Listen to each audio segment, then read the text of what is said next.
Hello everyone, this is Meenu Dhankhar and welcome back to my YouTube channel hashtag commerce vibes. तो class 11th accountancy chapter कर रहे हैं 15 और chapter है बेटा अपना बैंक रिकन्सिलेशन स्टेटमेंट। इस वीडियो में करेंगे हम इसका क्वेश्चन नंबर 20 और क्वेश्चन नंबर 21। दो क्वेश्चन करेंगे हम। तो क्वेश्चन नंबर 20 देखिए पहले।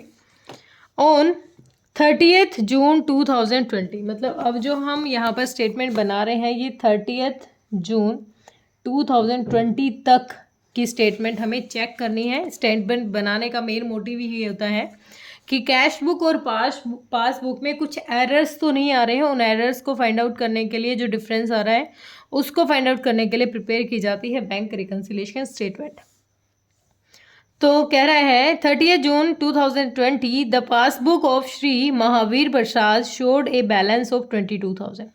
यहाँ पर कुछ ना दिया जाए तो हमें समझ लेना चाहिए हमारा फेवरेबल बैलेंस है और हम लिखेंगे यहाँ पर क्रेडिट बैलेंस गिवन है हमें, credit balance as per passbook, as per passbook. देखो क्वेश्चन अगर ना भी बताए ना तो हमें ध्यान रखना है, अगर सिर्फ कैश बुक की बात करें तो कैश बुक का ऑलवेज डेबिट बैलेंस होता है, लेकिन कैश बुक में अगर बैंक कॉलम की बात आती है तो फेवरेबल हो सकता है बेटा, डेबिट भी हो सकता है, और अगर ओवरड्राफ्ट है तो क्रेडिट भी हो सकता है। सेम केस में हमारा पासबुक में होता है, तो पासबुक में डेबिट भी हो सकता है, क्रेडिट मतलब, ठीक है। वैसे अगर क्वेश्चन कुछ ना कहे तो समझना है हमें कि पासबुक का क्रेडिट बैलेंस ही होता है क्योंकि वो फेवरेबल होता है, और डेबिट हमारा ओवरड्राफ्ट के टाइम पे हो सकता है, ठीक है। अब क्वेश्चन ने दिया नहीं था तो हम समझ गए हैं। तो कितना अमाउंट है? 22,000 का हमारा अमाउंट है, ठीक है। नेक्स्ट हमें गिवन है on comparing the passbook with the cash book the following difference were found. ये जो डिफरेंस आ रहा है ये देखे। Mahavir Prasad had paid into the bank 26 June 4 cheques, यानी 30 जून से पहले की बात है। 26 जून को उसने चेक दिए हैं चार, कौन कौन से? 3 का, 6 का, 8 का और 10 का। Of the cheque the cheque for 6,000 was credited by the bank in the July. इन तीनों चेक में से जो 6,000 का चेक है वो जुलाई में प्रेजेंट किया जाएगा, क्रेडिट किया जाएगा। तो भाई अगर वो जुलाई में, अगले महीने की बात है, तो हम इस महीने क्यों रिकॉर्ड करें इसको? इस महीने अपना अमाउंट हम ज़्यादा क्यों दिखाएं? हम तो उतना ही अमाउंट दिखाएंगे ना जो इस महीने से रिलेट करता है।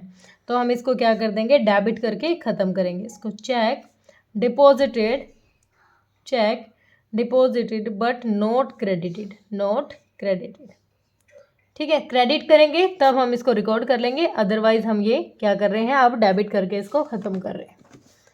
नेक्स्ट है on 23 June 3 cheques were drawn for 12,1360। 3 cheque हैं, ड्रोन किए, इशू किए हैं। The first 2 cheque were presented to bank payment in June and the third in July. मतलब जो 12 और 13,000 के जो चेक हैं वो तो चलो जून में ही प्रेजेंट किए जाएंगे, लेकिन जो 16,000 का चेक है ये कब? ये जुलाई में प्रेजेंट किया जाएगा। इशू किया था, इशू किया होगा तो डेबिट किया था, अब इसको क्रेडिट करके ख़त्म कर दें, क्योंकि इशू किया था तो बैलेंस अपने पास से गया था ना, और बैलेंस पासबुक में जब जाता है ये होती है पासबुक हमारी, पासबुक। पासबुक में डेबिट का मतलब होता है डिक्रीज इन बैलेंस और क्रेडिट का मतलब होता है इंक्रीज इन बैलेंस प्लस, ठीक है। तो जब इशू किया होगा तो घट गया होगा अमाउंट, लेकिन अब इसमें से बताया कि एक चेक तो जून में प्रेजेंट किया जाएगा, जून में, तो जो जून में किया जाएगा उसको दोबारा से क्या कर देंगे? क्रेडिट कर देंगे। Check issued, check issued but not presented, not presented for payment, for payment. कितना अमाउंट भाई? 16,000 का अमाउंट, ठीक है। डन।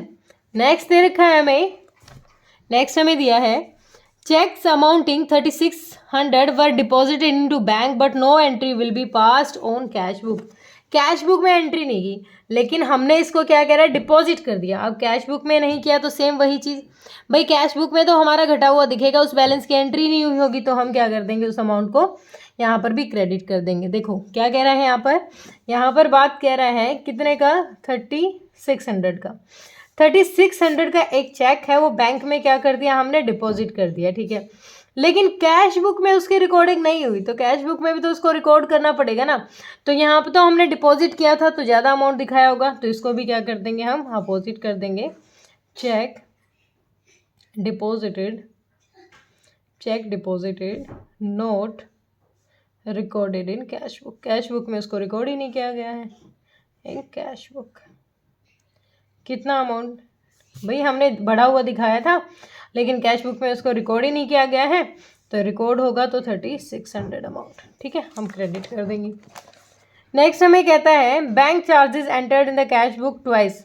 कैश बुक में 2 बार बैंक चार्ज दिखा दिए हैं, तो इसका मतलब वहाँ ज़्यादा दिखाया गया है। ठीक है, वहाँ पर ज़्यादा दिखाया गया है। कैश बुक की बात कर रहे हैं ना, तो बैंक चार्जेस एक बार वाले को घटा देंगे। बैंक चार्जेस कितने अमाउंट 50। ठीक है, आगे हमें दे रखा है cheque received entered twice in the bank in the cash book. Cheque एक रिसीव हुआ था तो हमारा अमाउंट बढ़ गया था, उसको 2 बार रिकॉर्ड कर दिया। भाई 2 बार रिकॉर्ड किया तो 2 बार हमने बढ़ा हुआ दिखा दिया, तो वहाँ से उसको सेटल करने के लिए क्या करेंगे, कहाँ पर कह रहा है और ये कैश बुक, तो इसको डेबिट करके ख़त्म करेंगे। क्या कह रहा है, कितना, check received entered twice in cash book, entered twice मतलब 2 बार आया होगा, तो पासबुक में भी हमने 2 बार रिकॉर्ड कर दिया होगा। 2 बार रिकॉर्ड किया तो 2 बार डेबिट किया होगा, 2 बार क्रेडिट किया होगा, अमाउंट बढ़ा हुआ दिखाएगा। लेकिन अब एक बार उल्टा करने के लिए क्या कर देंगे, डेबिट कर देंगे 3200। ठीक है, बाकी अदर इन्फॉर्मेशन हमें दे नहीं रखी है, तो ये प्रिपेयर कर लेते हैं टोटल कितना बनेगा। तो इधर 22 है तो इधर ज़्यादा लग रहा है, 22 6 28, 28 और 3 31,200। इधर आ गया 31,200, 31,200 कितना बैलेंस आएगा भाई, ये 16 3 18, 18,650 जाएगा तो 11,550 रुपये। ठीक है, ये क्या आ गया हमारा, इधर क्रेडिट साइड लिखा है तो इसका मतलब डेबिट किसका है, कैश बुक का। Debit balance as per cash book, और कैश बुक का डेबिट बैलेंस क्या होता है, ओवरड्राफ्ट। यहाँ लिख भी देंगे ओवरड्राफ्ट। ठीक है, डन। अब आगे देखो question number 21। On 31 March 2017, date है अपनी 31 मार्च 2017। ठीक है, चेक था 20,000 का, डिपॉजिट किया बैंक में 27 मार्च 2017 को, मतलब मार्च से मतलब 31 से पहले ही। Out of which cheque 5,000 was cleared in on 1 April 2017, rest are not clear. बाकी तो सारा 1 अप्रैल तक क्लियर हो जाएगा, लेकिन बाकी क्लियर नहीं होगा। ठीक है, अब देखो एक भाई 20,000 का चेक है और हमें कब तक का रिकॉर्ड करना है, 31 मार्च तक का, और जो 5,000 का ना वो भी 1 अप्रैल तक क्लियर होगा और बाकी होगा ही नहीं। भाई 20,000 में से 5 भी नहीं होगा और बाकी भी नहीं होगा, तो हमें तो कब तक का रिकॉर्ड करना है, 31 मार्च तक का रिकॉर्ड करना है ना। इसका मतलब जो ये 20 का 20 है, ये सारा का सारा हमारे लिए क्या हो गया, यूजलेस हो गया है। हमने तो दिखा दिया था बैंक में बढ़ा हुआ अमाउंट, हमने तो बैंक की कौन सी साइड बढ़ी हुई दिखा दी थी, क्रेडिट। लेकिन अब ये कह रहा है कि ये प्रेजेंट ही नहीं होगा, तो हम क्या लिखेंगे, कितना, पहले मैंने ये नहीं लिखा, डायरेक्ट पढ़ना शुरू कर दिया। पासबुक का बैलेंस दे रखा है तो ये कुछ नहीं कर रखा, तो क्रेडिट बैलेंस है, credit balance as per passbook कितना अमाउंट है, 25,000। अब इसमें दिखाओ भाई, इसमें कह रहे हैं कि चेक डिपॉजिट कर दिए थे, डिपॉजिट किए तो पासबुक की क्रेडिट साइड बढ़ गई, लेकिन इसमें से 5,000 तो अगले महीने में होंगे और बाकी होंगे ही नहीं। भाई बाकी अगर क्रेडिट होंगे ही नहीं तो बात खत्म करो, इसको क्या करें, डेबिट करके खत्म करेंगे। Cheque deposited into bank but not credited, not credit ही नहीं हुए, अमाउंट ही नहीं बढ़ा हमारा, कितना, 20,000। नेक्स्ट क्या रखा है, on 28 March 2017 cheque were issued amounting 15,000, issue किए हैं 15,000 के, इनमें से 3,000 के चेक प्रेजेंट हुए हैं मार्च में, 3,000 के मार्च में हुए, 4 के हुए हैं 2 अप्रैल को यानी अगले महीने, और रेस्ट प्रेजेंट ही नहीं हुए। तो इसका मतलब इस महीने तो सिर्फ 3,000 ही प्रेजेंट हुए, तो जितने प्रेजेंट हुए हैं उनको छोड़ के बाकी सबको क्या कर देंगे, हटा देंगे, क्योंकि हमने इशू किया था तो अमाउंट ज़्यादा लिख दिया होगा, हमारे पास से चला गया। हमने दिखाया कि हमारे पास से 15,000 की पेमेंट चलेगी, लेकिन 15 में से सिर्फ 3 ही हमने सामने वाले को दिए हैं, 3 ही प्रेजेंट हुए हैं इस महीने में, तो हम 15 में से 3 गया 12, तो 12,000 की पेमेंट कर लेंगे। चेक इशू किया तो हमने डेबिट किया होगा ना, हमने चेक इशूड किया था, issued but not presented for payment. जब हमने चेक इशू किया 15,000 का, तो हमने अपना डेबिट दिखा दिया पासबुक का कि हमारे पास से चला गया, लेकिन उसमें से हमने पेमेंट सिर्फ 3,000 की ही है, बाकी अगले महीने से, और कुछ को कह रहा है काम ही नहीं करेगा। तो 15,000 में से सिर्फ अगर 3,000 ही क्रेडिट किए गए हैं सामने वाले के अकाउंट में, तो हम ज़्यादा क्यों घटा के लिखें, हम तो 12,000 अपने दोबारा ऐड कर लेंगे, 12,000 रुपये। ठीक है, नेक्स्ट कहता है check for 10,000 were deposited into bank 28th March, out of which check 4,000 cleared on 2nd April and rest are dishonor। Same वही बात जो पहली बात में कही थी भाई, 10,000 का था, 10,000 को हमने डिपॉजिट करवाया तो हमने क्रेडिट साइड बढ़ी हुई दिखा दी अपनी पासबुक की कि 10,000 से हमारी बढ़ गई, लेकिन उसमें से 4,000 तो अगले महीने में होंगे और बाकी रेस्ट ऑफ का कोई सीन ही नहीं है। तो हमें तो 10 के 10 को क्या करना पड़ेगा भाई, हमने बढ़ा हुआ दिखाया था, क्रेडिट लिखा था, तो उसको ख़त्म करने के लिए क्या कर देंगे, डेबिट कर देंगे। कितना amount, check deposited into bank, ऊपर वाली एंट्री फर्स्ट एंट्री जैसा ही सीन है, into bank but note credited.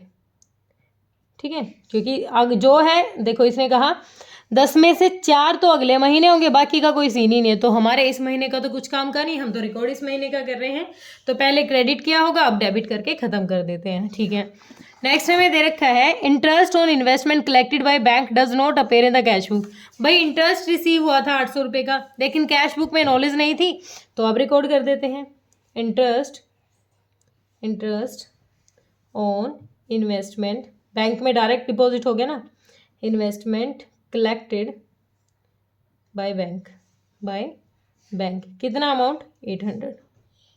Okay, next दे रखा है हमें bills receivable 9,000 previously discounted from the bank was dishonored 30th March 2000, but no intimation was received from the bank till the 31st। भाई dishonour की भी कह रहा है 9,000 वाले की, और अब तक कोई इंटीमेशन भी नहीं हुआ है, तो हमने तब क्या दिखाया होगा, बिल डिस्काउंटेड था और बिल क्या था, रिसीवेबल था। रिसीवेबल मतलब हमारे पास आया होगा अमाउंट और उसको डिसऑनर किया है, तो हम डायरेक्टली क्या करेंगे भाई, तब क्रेडिट किया होगा, बिल रिसीवेबल था तो अमाउंट आया था ना, अब उसको डिसऑनर किया है तो उसको डेबिट करके ख़त्म करेंगे। तो bill receivable discounted with bank dishonoured. ठीक है, कितने अमाउंट का, 9,000 का। ठीक है, फिर हमें कहता है bank has debit 1,500 and credit 1,200 in our account. भाई डेबिट किया था तो हमारे लिए क्या था, एक्सपेंस है, और क्रेडिट किए हैं 1,200 तो हमारे अकाउंट में क्या है, ये क्या है, हमारे लिए इनकम है। तो इसको कैसे करेंगे भाई, 1,500 तो डेबिट किए हैं, 1,500 डेबिट किए हैं, तो जो डेबिट हुए हैं उनको डेबिट साइड लिखेंगे। डेबिट कितना अमाउंट किया है हमारा, बैंक डेबिटेड कितना अमाउंट, 1,500, और जो क्रेडिट किया है उसको क्रेडिटेड कर देंगे, 7th एंट्री लिख देंगे अपनी, बैंक क्रेडिटेड, बैंक को क्रेडिट किया गया, मतलब अमाउंट बढ़ गया है कितने से, 1,200 से। ठीक है, यही था क्वेश्चन, तो एक बार टोटल कर लेते हैं, 25, 45, 55, 55 और 9, 64, तो 65,500, 65,500, तो उधर का लिखेंगे 12, 13 और 14, 14,000 घटा दो, 51,500, 51,500 अमाउंट आ गया है। और अगर क्रेडिट बैलेंस दिखा रखा है तो ये क्या है, डेबिट बैलेंस है, debit balance as per cash book. ठीक है, और अगर डेबिट बैलेंस है कैश बुक के अकॉर्डिंग तो क्या है, ये हमारा ओवरड्राफ्ट है। क्या है, क्या हमारा ओवरड्राफ्ट है। ठीक है, क्लियर हुआ, कोई दिक्कत कोई परेशानी नहीं है, चलो नहीं है तो अच्छी बात है। ठीक है, ओके बेटा, बाय बाय।